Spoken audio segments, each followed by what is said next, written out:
Hello, and welcome to CHKD's second COVID-19 Town Hall meeting. My name is Sam Fabian. I am CHKD's Community Outreach Manager.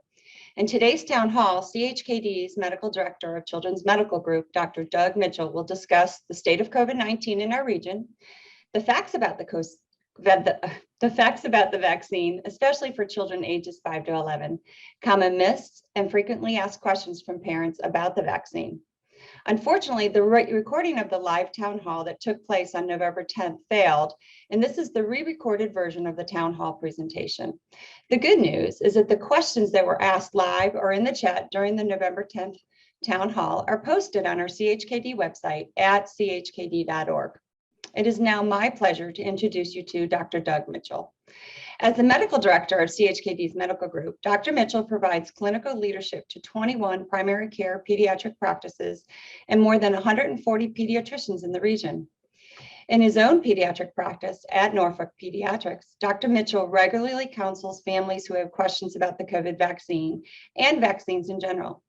He is uniquely qualified to do this. Dr. Mitchell began his career in Hampton Roads as a pediatric infectious disease specialist and researcher. He's been a co-investigator or principal investigator on 28 vaccine trials and has given 43 invited lectures, probably more than that by now, on vaccines and research ethics. Dr. Mitchell has also been selected as the top doc and healthcare hero. I am so pleased to be able to introduce him to you today. And again, thank you, Dr. Mitchell, for providing this timely and valuable information. Thank you, Sam. Pleasure to try and rejoin everybody again. Now that we're a couple weeks into giving the 5 to 11-year-old vaccine, sort of review some of the items as she discussed. So look forward to the next few minutes with you.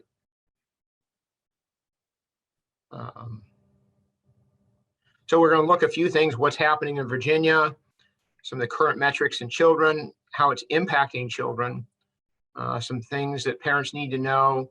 We're going to debunk a few myths and talk about vaccine for the 5 to 11 age group, and a couple frequently asked questions. And then, as Sam said, the other questions are answered in writing on the website.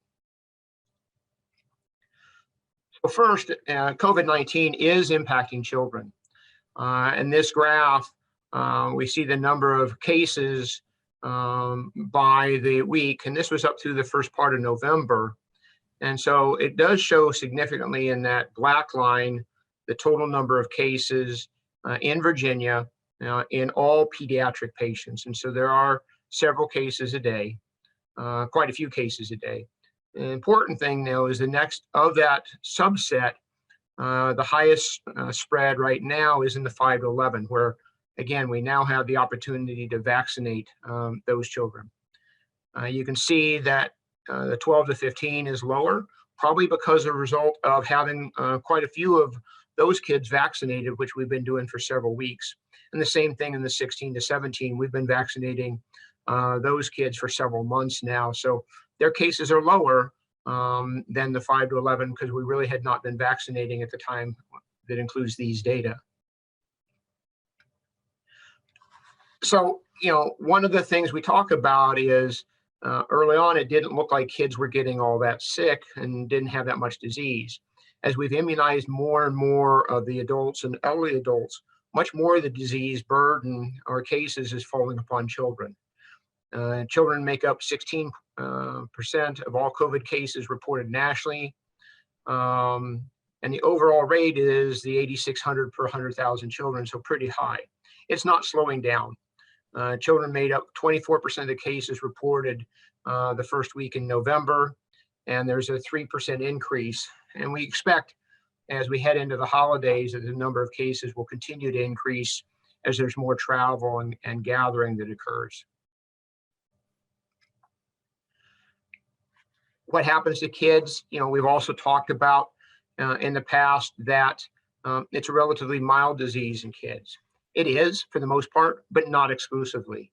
Kids that get COVID have the typical cardiac, respiratory, and developmental issues. We're all suffering from the consequences of the pandemic and the mental health stress it's putting everybody in. and the additional time out of school that adds to those mental health issues. So we've got to have the kids back in school. We've got to have kids living a normal life. And the way to do that is vaccination. And while there's high levels in the community, also continuing the masking to stop the spread amongst children.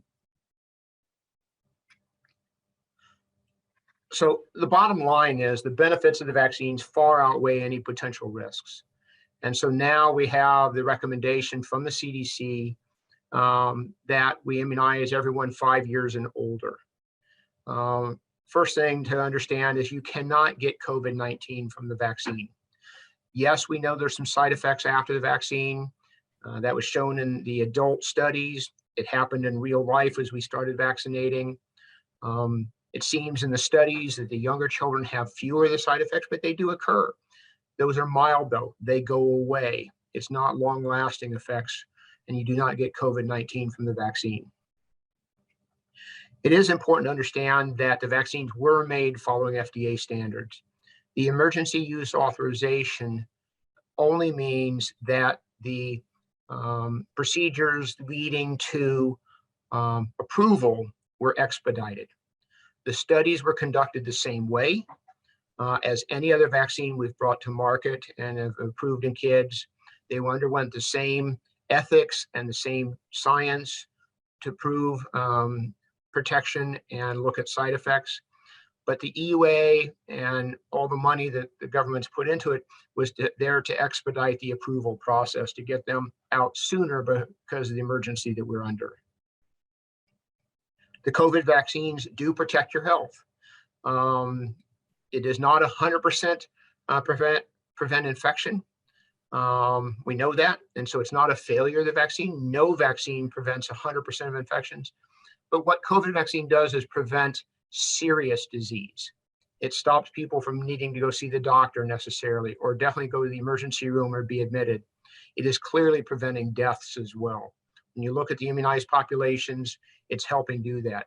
The people in the hospital, since we've been doing the vaccines, are by far 98% plus people that have not received the vaccine. So the vaccine is doing what it's supposed to do in keeping people out of the hospital. There is no cost to these vaccines. Right now, they're being supplied through the purchasing systems, through the pandemic, through the government. It will not cost anyone to get a vaccine, no matter where you get it. There's no cost for getting the vaccine. And then lastly, as we've seen, vaccinated kids may have fewer restrictions. This comes from the current CDC guidelines, and we've seen it in adults. If someone who is immunized has a known exposure, they don't have to quarantine for the 14 days. If you had full vaccination, you can continue go about doing things in your life with masking as long as you have no symptoms. So the vaccine keeps the kids in schools and keeps us functioning normally unless there's symptoms. So some of the myths. There's been myths put out there that these vaccines will hurt fertility, the ability to become a parent to anyone, and also some myths out there about affecting menses in women. That is not the case. There is no impact on fertility. No vaccine has impacted fertility whatsoever, and this is no exception. We've got hundreds of millions of doses out there to know that that's not the case. In fact, looking at the picture of the pregnant woman, we also know that COVID vaccine is recommended during pregnancy. Pregnancy and COVID is a high-risk situation. There are reports every day of unimmunized pregnant women that have serious disease or even die that is potentially preventable if they were to become immunized. The vaccine is safe during pregnancy, and there's no impact upon the infant as well. As I already discussed, COVID-19 can make children sick. At CHKD in August and September, we had more admissions of very sick children to the hospital than we'd had the previous year combined. And so what we're seeing primarily with the Delta variant is much increased severity of disease, and kids are getting very sick. Small numbers compared to adults, agreed. But if it's your child, it's 100%, and that can be prevented with vaccines. The next myth that's out there is that vaccine alters your DNA.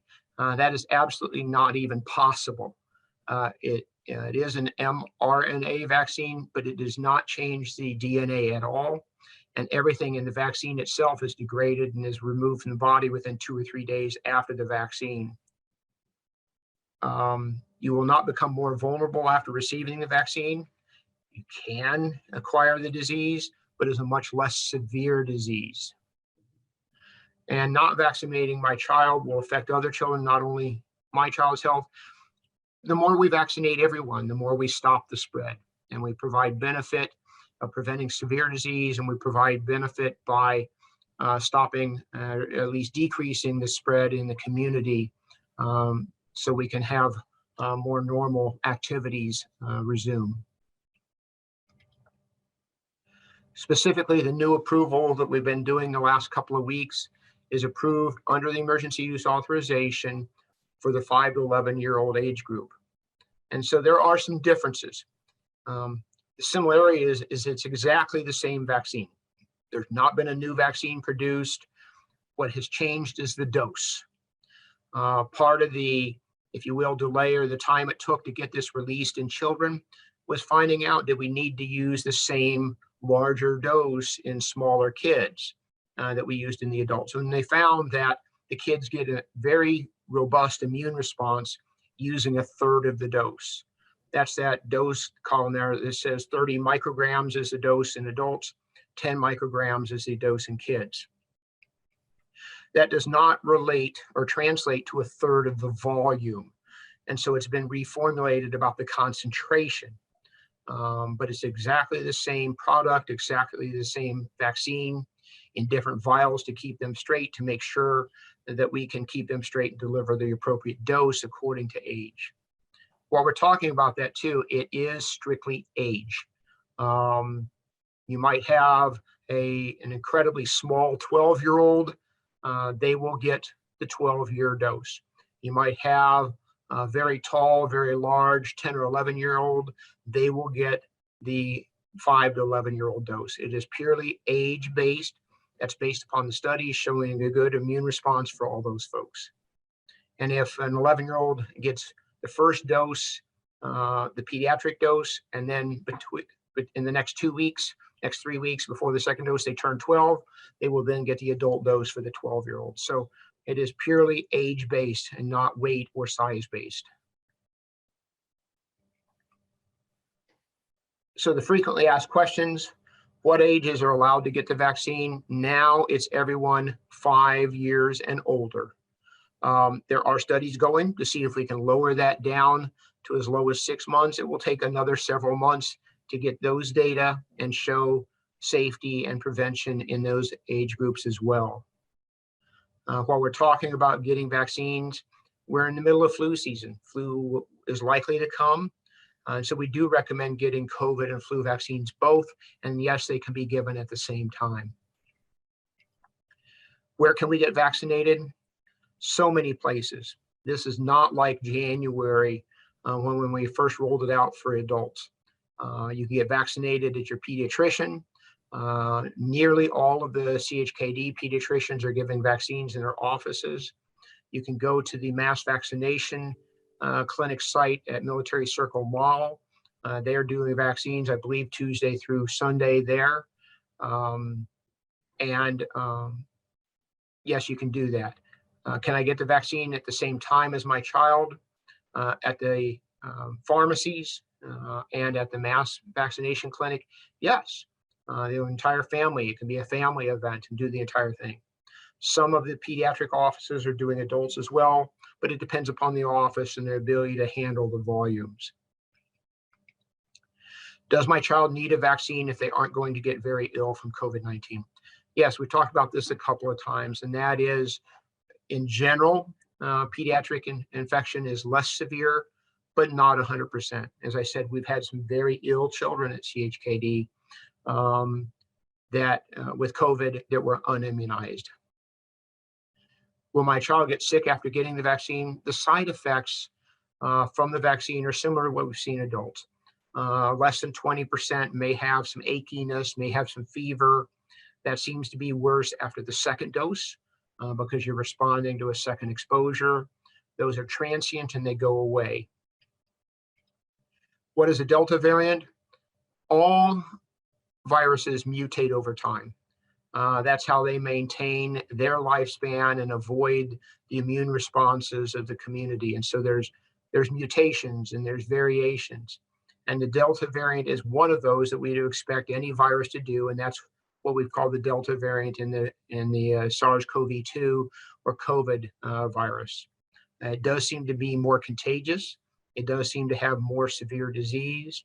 And the way to stop continued mutations is to get as many people vaccinated as possible so we can decrease the spread and decrease the production of new viruses. Were the vaccines made too quickly? Absolutely not. It seems like it. This whole thing has happened very quickly. The mRNA technology that these were made from have been studied for about 20 years. And they were poised and ready to go in a situation like this where we had a worldwide emergency and we needed a rapid response. So they were made very quickly because a lot of money was made available to make sure they were rolled out as quickly as possible so we would have the benefit. As I said before, there was no shortcut in the ethics. There was no shortcut in the science of the studies leading to their production. But the approval process was expedited and the resources were made available to make it happen as quickly as possible. So I hope that this has been useful. We hope that we've answered many of the questions. If you have additional questions, they are in the written answers, or call your pediatrician. Use your trusted source of information to learn more about these vaccines. So happy holidays, everyone. We look forward to seeing you in the offices to continue the vaccination process and for flu vaccine as well. So thank you all. Thank you, Dr. Mitchell, for a very clear and informative presentation. As a reminder, the questions from the original town hall on November 10th are posted at chkd.org. You'll find the link at the very top of the homepage where it states, visit our coronavirus COVID-19 resource section.